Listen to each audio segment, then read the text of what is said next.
मुख्यमंत्र्यांचं कौतुक केलं आहे की अंधश्रद्धा निर्मूलनाचा वाचा ते पुढे घेऊन जात आहेत.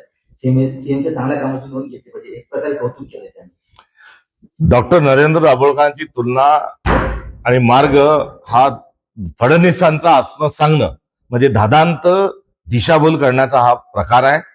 कुठे कार्यकारण भावावर आणि वैज्ञानिक दृष्टिकोन पुढे घेऊन जात असताना समाज जाणता झाला पाहिजे ही भूमिका घेऊन शहीद होणारे नरेंद्र दाभोळकर आणि कुठे अंधश्रद्धेच्या खाईत ढकलणारे, भ्रष्टाचारांना पाठीशी घालणारे आणि एक मोठे फिक्सर, ओटचोर असे देवेंद्र फडणवीस यांच्या दोघांचा मार्ग हा एक असू शकत नाही. आणि राहता राहिला नरेंद्र दाभोळकरांचा जो वारसा होता तो कोणता होता? तो शिवशाहू फुले आंबेडकरांचा वारसा होता, तो अंधश्रद्धा निर्मूलनाचा तो वारसा होता, तो सत्य अहिंसेनी पुढे जाण्याचा मार्ग होता, वारकरी संप्रदायाला पुढे घेऊन जाण्याचा त्यांचा मार्ग होता. आणि देवेंद्र फडणवीसांचा जो मार्ग आहे हा अंधश्रद्धेकडे घेऊन जाणारा, शिवशाहू फुले आंबेडकरांच्या पुरोगामित्वाला कुठेतरी बाजूला ठेवून प्रतिगामित्व स्वीकारणारा हा वारसा देवेंद्र फडणवीस घेऊन जात आहेत.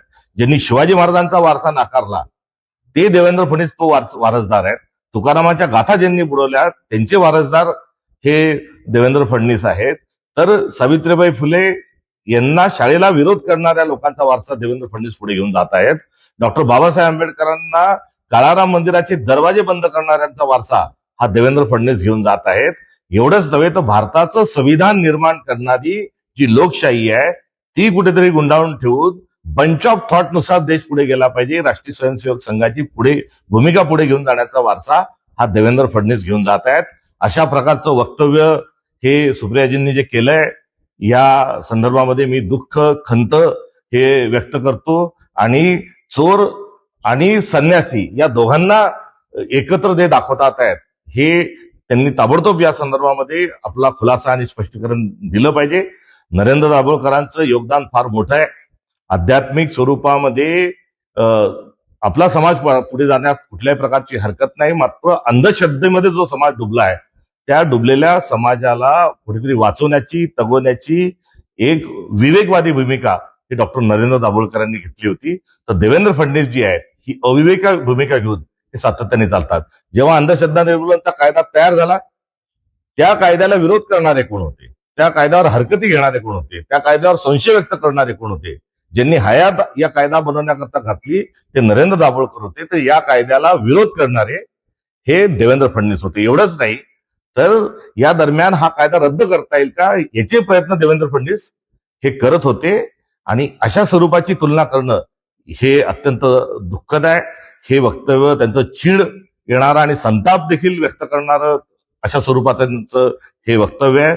कारण जेव्हा नरेंद्र दाभोळकरांचा खून झाला त्या खुनातले जे आरोपी होते त्या आरोपींना अटक केल्यानंतर हे निर्दोष आहेत म्हणून सकल हिंदू समाजाने जे काही मोर्चे काढले त्यामध्ये देवेंद्र फडणवीसांचे पक्ष आणि त्यांचे देखील कार्यकर्ते त्यामध्ये सहभागी होते. त्यामुळे या खुनातले आरोपी हे देवेंद्र फडणवीसांचे वारसदार आहेत.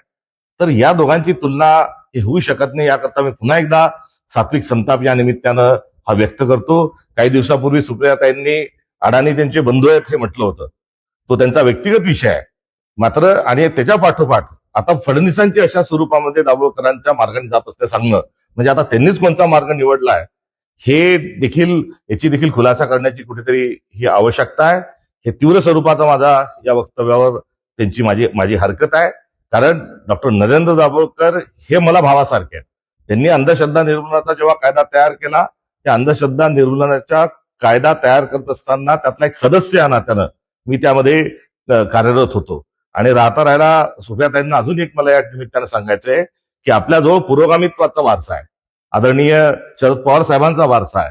आणि हा कायदा जेव्हा बनला तर या कायद्याचे बनत असताना याच्या मसुदा समितीचे अध्यक्ष जे होते ते एन डी पाटील साहेब होते.